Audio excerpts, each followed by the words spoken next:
여러분 안녕하세요. 여러분들과 함께 왕초보를 위한 페이스북 2020 스마트폰 버전을 함께 학습하게 된 강사 조교연입니다. 이번 시간 1회차입니다. 우리가 페이스북 만나보기라는 제목을 가지고 학습해보는 시간을 갖도록 하겠습니다. 이번 시간에는 우리가 먼저 SNS에 대해서 살펴보고요. 그 다음에 그 안에서 페이스북의 역할과 기능을 알아보도록 하겠습니다. 우리가 학습하게 될 페이스북은요, 수많은 SNS 시리즈들 중에 하나입니다. 자, SNS란 이 교환에 적혀 있는 대로 소셜 네트워크 서비스 또는 소프트웨어의 약자인데요.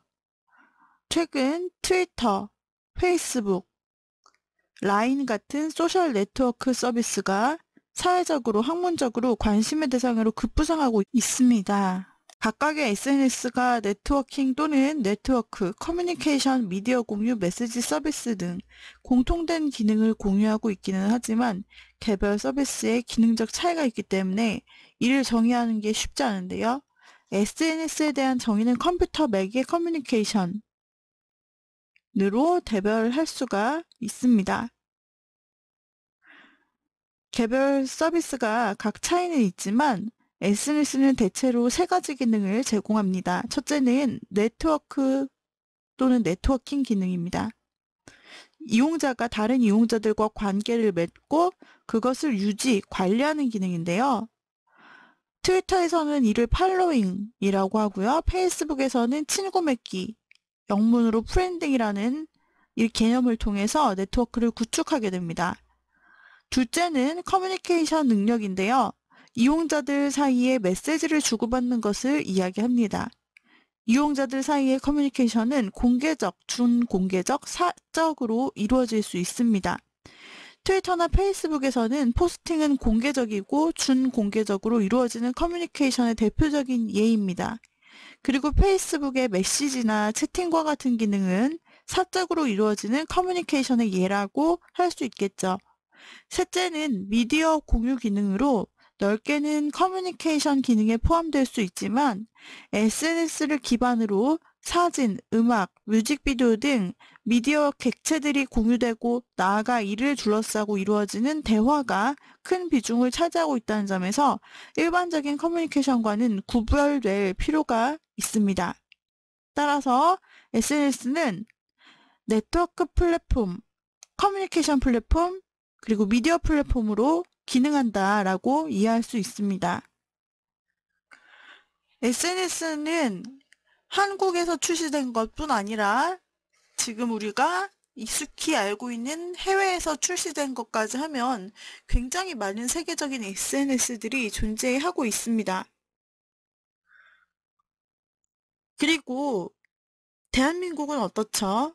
우리가 속해 있는 이 대한민국은 스마트폰 보급률 94%, 무려 세계 1위에 속하는 나라입니다. 우리 주변만 봐도 스마트폰을 사용하지 않는 사람을 찾기란 굉장히 어려운 일입니다. 그만큼 스마트폰은 우리의 삶 깊숙이 침투해 있죠. 마주 앉아 있어도 대화하는 시간보다 스마트폰으로 사진을 찍거나 각자의 SNS나 카카오톡 등을 들여다보는 시간이 많습니다. 직장인의 하루 일상을 살펴보자면 아침에 스마트폰에서 울리는 알람 소리를 듣고 일어납니다. 집을 나서기 전 스마트폰으로 오늘의 날씨를 살펴보죠. 집을 나서면서 스마트폰에 이어폰을 장착해 유튜브 채널을 열어 평상시 즐겨보던 영상 콘텐츠를 청취하며 지하철역에 도착합니다. 지하철 안에서도 거의 다 본인의 스마트폰을 보고 있습니다. 이것은 한국에서 굉장히 흔한 광경이고요. 스마트폰으로 네이버 모바일 어플리케이션에서 오늘의 뉴스를 확인하고 페이스북, 인스타그램 등 SNS 채널을 차례로 살펴보면서 팔로워의 글을 확인하며 공감 댓글, 공유 등이 공감을 표현하고 사람들과 소식이나 안부를 주고받죠. 언제 어디서나 SNS 접속이 가능한 한국입니다. 또 그런 시대죠. 스마트폰을 보며 출근한 사람이 출근길에 스쳐 지나간 오프라인 광고가 얼마나 되겠습니까? 버스 차량 광고, 정류장 광고, 건물 우개 광고, 지하철 광고, 지하철역 출구에서 나눠주는 전단까지 수많은 광고를 경험했을 수 있는데요. 그 중에 기억나는 광고가 과연 남아있을까요? 저 역시 오프라인 광고에 점수를 주고 싶지만 현실은 여러분들이 생각한 그대로일 것입니다. 이제는 텔레비전 방송보다 1인 방송 또 유튜브가 텔레비전 뉴스보다 카드 뉴스가 대형 백화점의 푸드코트보다는 SNS에서 뜨는 작은 매장 하나가 대형 스타보다 인플루언스가 인기를 누리는 모습을 여러분들 보실 수 있습니다. 택시도 스마트폰으로 호출하여 지갑 없이 어디든 다니죠. 세상에 없던 가상화폐가 나온 지도 이미 꽤 되었습니다. 스마트폰이 세상에 출시된 지 약 10년 만에 세상은 크게 변했습니다. 스마트폰으로 하는 SNS는 그리고 마지막에 홍보 마케팅의 중심에 섰습니다.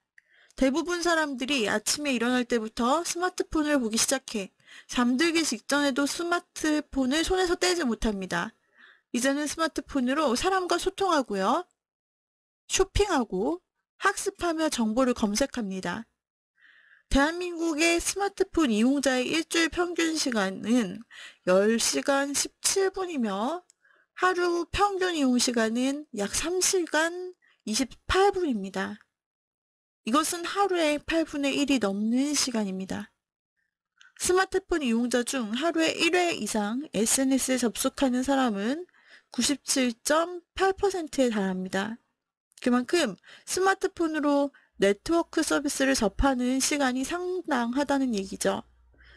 스마트폰 사용 시간과 보급률 세계 1위인 대한민국에서 SNS 마케팅은 결국 기회의 땅이나 다름없다라는 결론에 닿게 됩니다. 그렇기 때문에 모든 SNS의 시작은 소통이나 끝은 마케팅으로 이어지는 것이 바로 그 이유입니다. 이 SNS 마케팅을 여러분들이 기획하시는 분도 계실 것이고 또는 아직은 계획이 없지만 관심 있는 분도 계실 수 있을 것입니다. 대부분 개인이나 기업 SNS를 개설하는 데는 비용이 들지 않기 때문에 페이스북에서는 계정을 쉽게 만드실 수 있습니다. 쉽고 빠르게 무료로 한다. 이것이야말로 SNS의 큰 장점입니다. 하지만 그냥 개설했다고 해서 그 채널을 봐줄 사람은 없겠죠? 충분한 시간과 노력을 투자하여 좋은 콘텐츠를 만들어낼 수 있어야 효과를 볼 수 있습니다. 블로그, 페이스북, 인스타그램, 밴드 이러한 SNS 채널을 사용하는데 우리는 직접 비용이 필요는 없습니다. 한마디로 광고 이외의 모든 서비스를 공짜로 이용할 수 있다는 건데요. 따라서 SNS 채널은 마케팅 비용이 부족할 수밖에 없는 개인이나 소상공인에게 동등한 기회로 작용합니다. 반대로 말하면 무료로 운영하고 홍보할 수 있는 만큼 더 많은 시간과 노력이 필요한 채널이라는 이야기입니다. 부지런하게 매일 신경 쓰고 다양한 콘텐츠를 꾸준히 발행하며 사람들의 반응을 관찰하고 주기적으로 행사를 계획해야 합니다. 또한 채널을 방문한 사람에게 정성 어린 답변을 낭비고 그 사람에게 찾아가서 관심도 표해야 될 필요가 있습니다. 필요에 따라 예산을 책정받아 광고를 진행하기도 하고 따라서 일반 개인이 SNS를 할 때와 SNS 마케팅을 할 때는 달리 많은 것을 신경 쓰고 운영도 다르게 해야 합니다. 보통 온라인을 기반으로 성장한 회사가 아니라 중소상공업체라면 SNS 분야는 전문 직원을 고용해서 진행하기보다는 스마트폰이 익숙한 청년층이나 마케팅 담당자가 진행을 하게 되는데요. 업무를 맡으면 그저 채널을 만들고 기계적으로 글을 씁니다. 하지만 SNS 운영 방법이나 기술을 배운 적이 없어서 본인이 하는 것이 잘 되고 있는지에 대한 확신도 없고 그 업무를 확인해줄 상사도 없는 경우가 상당히 많습니다. 이러한 상황에서 좋은 결과를 기대하기란 어려운 일이겠죠? 자, 다양한 SNS들이 있는데요. 예전에 이런 말이 있었습니다. 다양한 SNS, 과연 여러분들이 사용하고 있는 SNS와 특성이 맞는지 한번 살펴보시겠어요? 자, 싸이월드는 요즘 주춤하지만 예전에 한국에 아주 열풍이 불었던 SNS입니다. 싸이월드는 내가 이렇게 감수성이 많다라는 걸 보여준대요. 공감하시나요? 저는 공감합니다. 최근에 들어서 예전에 스타들이 쓴 글들을, 싸이월드 글들이 주목받고 있잖아요. 그래서 나는 오늘도 뭐 비에 젖는다? 뭐 이런 글들, 뭐 약간 그 감수성이 너무 넘쳐가지고 혼자서 써내려간 시 같은 그런 말들이 다시 회자되고 언급되는 그런 모습들을 볼 수 있는데 참 추억의 SNS죠. 또 아쉽기도 하고요. 개인적으로는 옛날에 이제 한국에서 굉장히 어떻게 보면 큰 돌풍을 일으켰던 SNS가 뭔지도 모를 때 사실 SNS의 개념을 만들고 탄탄히 굳혔던 그런 곳이 싸이월드인데 사실 개인적인 공간이기도 하면서 또 클럽도 만들고 커뮤니티도 만들고 또 친구들과의 소통도 할 수 있는 다양한 메뉴들이 있었던 것 같아요. 생각해보면. 그래서 지금 생각해보면 참 감성적인 SNS가 아닐 수 없습니다. 자, 그렇다면 우리의 대세 페이스북은 무엇일까요? 페이스북에 글을 올린다는 것은 내가 이렇게 잘 살고 있다라는 것을 보여주는 사례라고 합니다. 블로그는요? 블로그에 보통 글을 올릴 때 분류를 해서 올릴 수 있도록 카테고리가 참 잘 만들어져 있기 때문에 보통 분류별로 글을 올리는 경우가 많아요. 그래서 이제 블로그 전문가들이 전문적인 글들을 올리는 경우가 많아서 그런지 내가 이렇게 전문적이다 라고 표현이 되네요. 이건 우스갯소리로 누군가가 적은 그런 글들을 재밌게 이렇게 돌려서 짤처럼 돌고 있는 그런 이미지라서 여러분 너무 신중하게 생각하실 필요가 없습니다. 그냥 이렇게 생각한다. 이런 느낌이구나 라고 이 정도만 이해하시면 돼요. 자, 인스타그램 여러분 하시죠? 인스타그램 하시나요? 자, 인스타그램은 사진 중심이잖아요. 내가 이렇게 잘 먹고 있다. 보통 이제 음식을 아무래도 많이 올리기 때문에 또 식당 이런 걸 올리기 때문에 이런 글이 나오는 것 같아요. 카카오 스토리. 카카오 스토리는요, 한국 제1회 카카오톡에 부속된 스토리잖아요. 근데 여기에 주로 올리는 사람들의 콘텐츠를 보면 아이 이야기를 많이 올려요. 그래서 내 아이가 이렇게 잘 크고 있다라는 것을 올려놓고요. 제 주변에 아기 엄마들도 보면은 이렇게 아이 엄마들이 카카오 스토리를 쓰는 경우가 많이 있더라고요. 자, 그 다음에 트위터.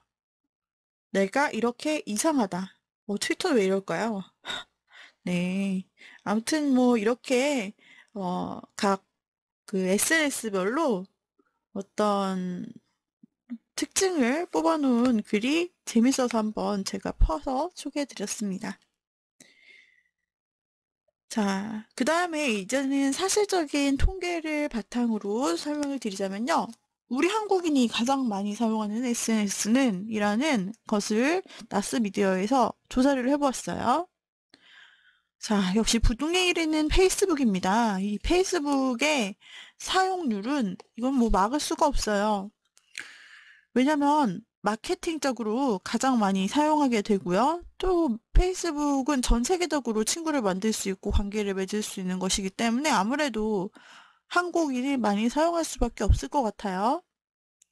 자, 그래서 페이스북이 67.8%, 다음을 인스타그램이 맹추격하고 있습니다. 51.3%, 밴드 36.7%, 카카오 스토리 33.7%, 트위터 16.2%, 카카오 그룹 14%, 그리고 텀블러 이렇게 나타나 있는데요.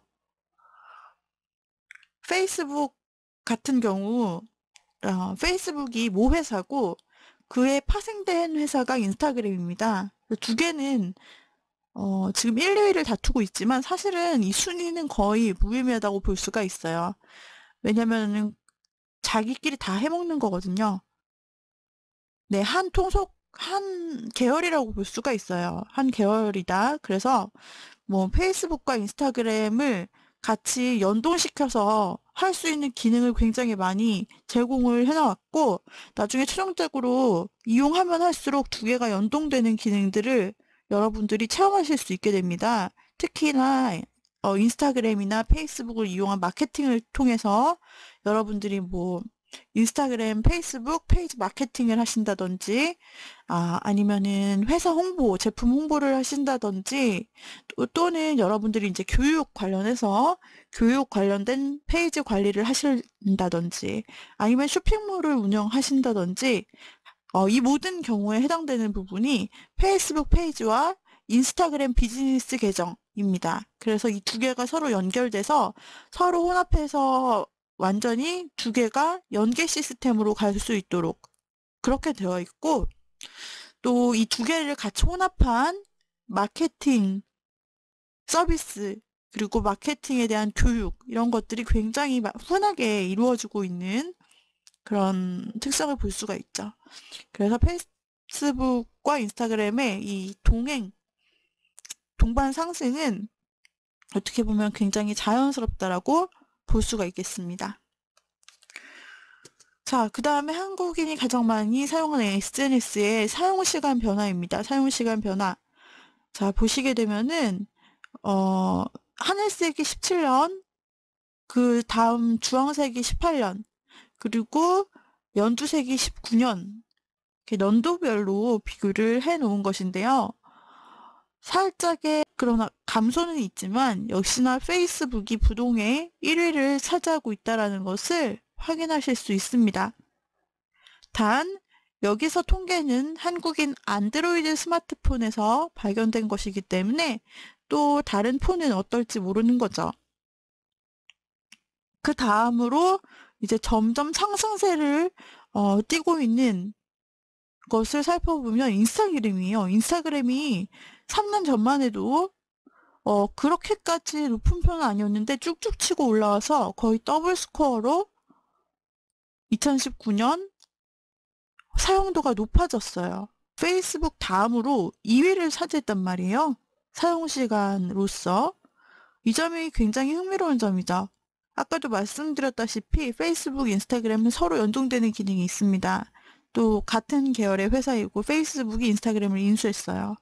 그래서 이 부분에 있어서 같이 동반 상승하는 것이 자연스럽다고 볼 수 있고요. 그 다음에 한국의 네이버 카페, 이 네이버가 카페도 만만치 않게 계속해서 마케팅으로 따지게 되면은 네이버 카페에서도 많이 사용을 하게 되고, 또 취미, 개인에 관련된 커뮤니티도 굉장히 아직까지는 역사가 깊은 게 네이버 카페이기 때문에 이 카페에 무시를 할 수가 없죠. 그 다음으로 밴드가 있네요. 밴드는 소소하게 차이가 있어요. 밴드는 서로 그룹을 만들어서 지인들끼리 이렇게 닫힌 공간 안에서 소셜 네트워크를 할 수 있기 때문에 꾸준히 이어져 오고 있습니다.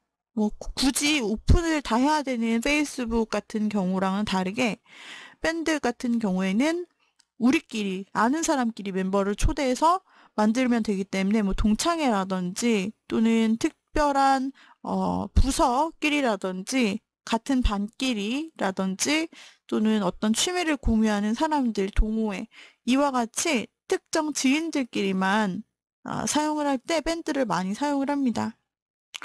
자, 트위터는 또 오픈된 SNS죠. 누구나 읽고 쓰고 검색하고 할 수가 있게 되어 있어요. 그래서 트위터를 많이, 또 급물살이 있었는데 트위터는 이제 예전 물살 중에 하나라고 볼 수가 있죠. 요즘에는 그렇게 높은 추세는 아닙니다. 그리고 다음 카페가 있고 카카오 스토리가 있습니다. 카카오 스토리는 현저하게 많이 줄어든 모습을 확인할 수가 있네요. 자, 그러면 우리가 사용할 페이스북이란 어떤 것인지, 페이스북은 어떤 SNS인지 한번 살펴볼게요.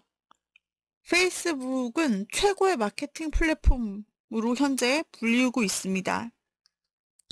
여러분 마케팅이 아니시더라도 그냥 개인적으로 이용하신다 하시더라도 페이스북의 사용률이 아까 우리 통계에서 보았던 것처럼 한국에서는 아직까지 계속 부동의 1위를 가지고 있는 것을 알 수 있는데요. 페이스북이 우리나라에 본격적으로 상륙한 것은 아이폰이 국내에 첫 선을 보인 2010년 초반 무렵입니다.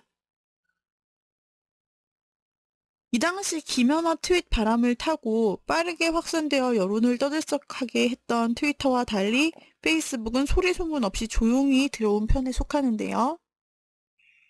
페이스북은 초기에 자녀를 해외로 유학 보낸 부모나 해외 일가 친척이나 지인을 둔 사람들이 비싼 전화료 대신 무료로 쓸 수 있는 메시지 전달 도구로 쓰면서 이렇게 시작이 되었기 때문에 조용히 들어오게 된 것입니다. 실제로 페이스북 한글판이 처음 나온 2008에서 9년만 하더라도 타임라인에 올라오는 포스트의 절반이 영어로 쓰여 있었고 사용 언어 환경도 영어 모드에 가까웠습니다. 서비스 가입 이용 약관만 하더라도 한글 서비스를 시작한 지 2년이 넘도록 영어로 제공되다가 국내 페이스북 사용자가 수가 급격히 늘어나 2010년이 되어서야 뒤늦게 한글로 제공된 케이스입니다. 이렇게 해서 저희가 페이스북의 기본 소개를 마쳤고요. 다음 시간 이어서 페이스북의 마케팅적인 부분으로 발전했을 때 어떻게 나아갈 수 있을지 알아보는 시간 갖도록 하겠습니다. 오늘의 강의는 이상으로 마치도록 하죠. 여러분 수고하셨습니다.